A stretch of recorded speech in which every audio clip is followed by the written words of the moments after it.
அனைவருக்கும் வணக்கம்.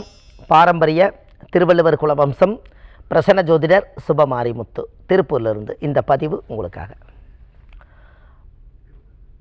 அதாவது ராகு திசையில் சந்திரன் புத்தி நடந்தால் என்ன பலன், அதை பற்றி இப்போ பார்க்க போகிறோம்.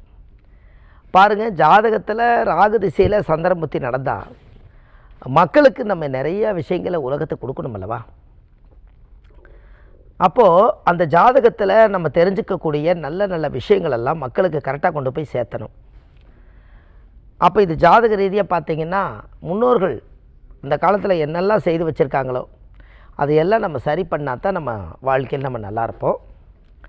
அதுக்கு பொதுவாக பார்த்திங்கன்னா அந்த ஜாதக ரீதியாக முன்னோர்கள் அந்த காலத்தில் ராகு திசையில் சந்திரமுத்தி நடந்தால் ஒரு நல்ல பலனை அவங்க அனுபவிச்சுட்ருக்கிறாங்க. என்ன பலன் அப்படின்னா, ஜாதக ரீதியாகவே ராகு திசையில் சந்திரபுத்தி நடந்தால் சந்திரன் என்பது தாயார், ராகு என்பது சர்ப்பம்.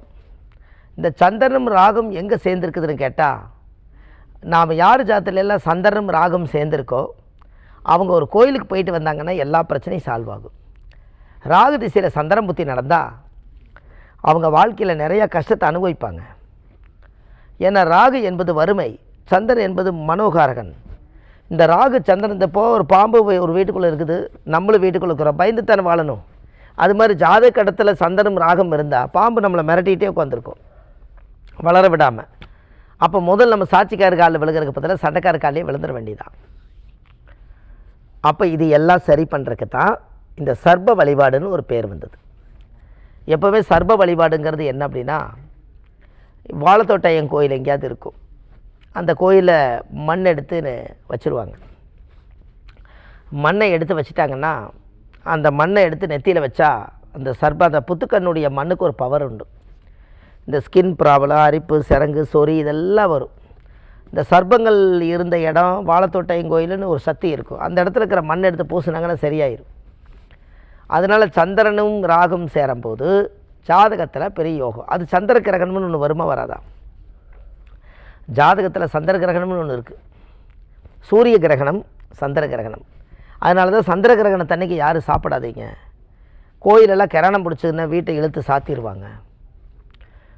அது என்ன பண்ணுறதுனே தெரியாது. ராகு சந்திரனும் சேர்க்கை இருக்கிறவங்களுக்கே கிரான தோஷம்தான். அந்த கிரான தோஷத்துக்கு தான் நம்ம அந்த கோயிலுக்கு ஏதாவது வழிபாடுகள் பண்ணி அந்த கர்மாவை எல்லாம் போக்கடிச்சுக்கணும். இல்லைன்னா அது ஏகப்பட்ட பிரச்சனையை நம்மளுக்கு உருவாக்கி விட்டுரும். அப்போ யார் ஜாதகத்திலையெல்லாம் ராகு சந்திரன் சேர்க்கை இருக்குதோ அவங்களுக்கு கிரான தோஷம் இருந்தால் அவங்க சர்ப்ப வழிபாடு பண்ணுறது சிறப்பு. வெள்ளிக்கிழமை ராகு காலத்தில் சிலைக்கு பால் அபிஷேகம், ராகு எது சிலைக்கு பால் அபிஷேகம் வாங்கி கொடுக்கலாம்.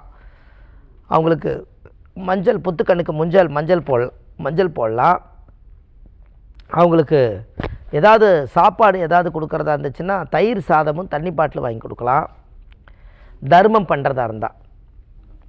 அப்போது உங்கள் முன்னோர்களுக்கெல்லாம் ராகுன்னா பாட்டை, கேதுன்னா பாட்டி. இந்த ராகு நல்ல அம்சமாக இருக்கிறனால, அந்த ராகு அம்சம் பொருந்தி இருக்கிறனால அந்த ராகுங்கிறது தாத்தா பாட்டியுடைய படத்தை வாங்கி வச்சு வீட்டில் ஒரு மாலை வாங்கி போட்டு சாமிக்கு தேங்காவளை உடச்சி பூஜை பண்ணி சாமி கும்பிட்டு வந்தாச்சுன்னா அந்த தோஷமெல்லாம் அதோடு போயிடும். அப்போது இதெல்லாம் வச்சு பார்க்கும்போது நம்ம முன்னோர்கள் அந்த காலத்தில் தெய்வாம்சமாக இருக்கும் காலத்தில் நாம் நல்லா வச்சு வாழ்ந்துட்டாலே அது ஒரு பெரிய சிறப்பு. இந்த குடும்பத்துக்கு தேவையான அனைத்து யோகங்களும் அந்த சந்திரன் திசையில் ராகுபுத்தி நடக்கும்போது அன்னதானம் பண்ணுறது, தர்மங்கள் பண்ணுறது, தானங்கள் பண்ணுறது புண்ணியம். இதெல்லாம் நீங்கள் செய்யுங்க. அதே போல் ராகு திசை நடக்கிறவங்க நாகூர் நாகராஜா கோயிலுக்கு ஒரு முறை போயிட்டு வாங்க. இந்த சந்திரபுத்தி நடக்கிறவங்க அந்த திங்களூரில் இருக்கக்கூடிய சந்திர பகவான் கோயிலுக்கு அழைச்சிட்டு போய் சாமிக்கு தேங்காய் பழம், பூமாலை, கல்கண்டு வாங்கி அர்ச்சனை பண்ணி அந்த கோவிலில் போய் சாமி கும்பிட்டு வாங்க. இதை கும்பிட்டு வந்தாச்சுன்னா நம்மளுக்கு அந்த ராகு திசையில் சந்திரபுத்தி வந்தால் அந்த தோஷம் அதோட நிவர்த்தி ஆயிரும். பாருங்கள், இது எல்லாமே அந்த காலத்தில் தேட கிடைக்காத செல்வங்கள். முன்னோர்கள் அந்த காலத்தில் இது எல்லாம் உருவாக்கி வச்சுட்டு போயிட்டாங்க. நம்ம கையில் ஒன்றுமே இல்லை. இருக்கும் காலத்து வரைக்கும் இந்த திசாபுத்திகளில் நாம் எடுக்கிற ஆதிகால பரிகாரங்களை வச்சு வாழ்க்கையில் நீங்கள் நல்லா இருக்கிறதுக்கு பல முயற்சிகள் எடுத்தால் நல்லா இருக்கலாம். அப்போது குடும்பத்துக்கு தேவையான எல்லா யோகங்களும் ராகு திசையில் சந்திரபுத்தி நடக்கும்போது கடன் வாங்கக்கூடாது. நம்ம ஏதாவது வீடு கட்டணும்னா அந்த இடத்துல பாம்புகள் நடமாட்டங்கள் வரும். அதனால் கடன் வாங்கக்கூடாது. கடன் வாங்கினா கட்ட முடியாது. அதனால் கொஞ்சம் பார்த்து தான் நம்ம வாங்கணும். நம்ம பேரில் சொத்து வாங்கும்போது ராகுசில சந்திரன் புத்தியில் சொத்து வாங்கினோம்னா அந்த சொத்துனால் நம்மளுக்கு சில பிரச்சனைக்குதாங்கிற வில்லங்கம் இருக்கா, நம்ம பார்த்துட்டு தான் செய்யணும். இது எல்லாமே தெய்வத்தினுடைய அனுகிரகம் தானே. அப்போ நம்ம முன்னோர்கள் ஆதி காலத்தில் இந்த யோகத்தை எல்லாம் சிறப்பான முறையில் அடையணுங்கிறதுக்காகத்தான் இந்த விஷயத்தை மக்களுக்கு கொண்டு வந்தாங்க. அப்போ ஜாதக ரீதியாக நம்மளுக்கு எல்லா யோகமும் ஆட்டோமேட்டிக்காக அது வேலை செய்யணும்னா அந்த தெய்வீகமான அந்த எண்ணங்களை உருவாக்கணும்.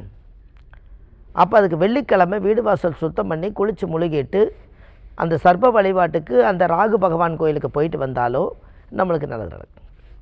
இந்த சந்திரன் புத்தி நடந்தால் தாயாருக்கு பாத பூஜை பண்ணணும். ஏன் தாயாருக்கு பாத பூஜை பண்ணணும்? சந்திரன் என்பது அம்மா. அம்மாவை குளிர்ச்சி செஞ்சால் அந்த புத்தி நல்லா இருக்குமா. அப்போ தாயே இல்லை அப்படின்னா என்ன? நம்ம பெற்ற தாயாக யாரை நம்ம நினச்சிட்டு இருக்கிறோமோ அவங்களுக்கு நம்ம அந்த பாத பூஜை பண்ணி அதுக்குரிய வேலையை நம்ம செய்யணுமா. பாருங்கள், இதெல்லாமே ஆதி காலத்தில் முன்னோர்கள் எப்படியெல்லாம் உருவாக்கியிருக்காங்க. அந்த காலத்தில் இது எல்லாமே செஞ்சுருக்காங்க, யாருமே செய்யாமலாம் இல்லை. பாருங்கள், அந்த ஒரு தெய்வங்கள் எல்லாம் யாரோட சப்போர்ட் இல்லைனாலும் தெய்வத்தோட சப்போர்ட் உங்களுக்கு எப்போவுமே இருக்கும்.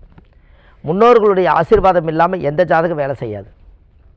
அப்போ முன்னோர்கள் நீங்கள் ஏன் அந்த காலத்தில் திதி கொடுக்கறது, தர்ப்பணம் கொடுக்கறது, பிண்டம் கொடுக்கறது, ராமேஸ்வரம் போய் திலகோமம் பண்ணுறது, கடலில் குளிக்கிறது, ராமரை வழிபாடு பண்ணுறது எதற்காக இது பண்ணாங்கன்னா முன்னோர்கள் ஜாதகம் தான் நம்ம ஜாதகம். பாருங்கள், இந்த ஜாதகத்தை பார்த்தா தாத்தாவோ மூணு தலைமுறைக்கு முன்னாடி நம்ம தாத்தாவோட ஜாதகத்தை எடுத்து நம்ம ஜாதகத்தை எடுத்து மேட்ச் பண்ணுங்கள், ரெண்டும் ஒரே மாதிரி இருக்குது.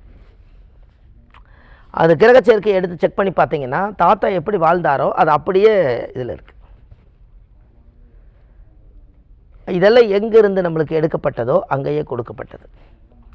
அந்த காலத்தில் தாத்தாலாம் அப்படி வாழ்ந்துருக்கிறாங்கங்கிறது இந்த ஜாதகத்தில் தெரியும். அதே பெக்கும்போது பார்த்தீங்கன்னா ஒரு குழந்தை பிறந்துருச்சுன்னா ஜாதகத்தில் தாத்தா மாதிரியே மூக்கு இருக்குது, தாத்தா மாதிரியே கண் இருக்குது, எல்லாம் அவர் மாதிரியே சாடை இருக்குதுன்னு சொல்கிறீங்கல்ல. அப்போ அவர் ரத்தம் தான் இது. அப்போ நம்ம ஜாதகம் எல்லாமே நம்ம ஜாதகம் இல்லை, மூதாதிகளுடைய ஜாதகம். அந்த மூதாதியுடைய ஜாதகத்தை நீங்கள் எல்லோரும் மூதாதிகளை கும்பிட நீங்கள் நல்லா இருப்பீங்க. எல்லாமே இந்த ஆதிகால பரிகார புத்தகத்தில் கொடுத்துருக்கேன். A4 சைஸு 1736 பரிகாரங்கள் கொண்ட புத்தகம். அந்த புத்தகம் ஒரு அற்புதமான ஒரு நல்ல விஷயங்கள் உலகத்துக்கு இருக்குது. அந்த ஜாதக ரீதியாக பார்த்தீங்கன்னா அந்த புத்தகத்தில் நம்ம முன்னோர்கள் அந்த காலத்தில் கண்டுபிடிச்சிருக்காங்க. அது எல்லாம் அந்த ஆதிகால பரிகாரமாக மக்களுக்கெல்லாம் எடுத்து மக்களுக்கு நிறையா கொடுத்துருக்கேன். அது கீழே போயிட்டு நம்பர் கால் பண்ணிங்கன்னா உங்களுக்கு ஆன்லைன்லேயே கிடச்சிருது. 2 நாளில் உங்களுக்கு அந்த புத்தகம் கையில் கிடச்சிரும். இது இல்லாமல் நம்ம ஜோதிடம் பார்க்குறோம், பிரசன்னம், ஜாதகம் எல்லாமே பார்க்குறோம். ஆன்லைன்லேயே ஜாதகம் பார்க்குறோம். அது இல்லாமல் நம்ம ஜோதிடம் சென்னையில் வடபழனி முருகன் கோயில் தெப்பக்குளம் வாசல்லையே நம்ம ஜோதிட அலுவலகம் இருக்குது.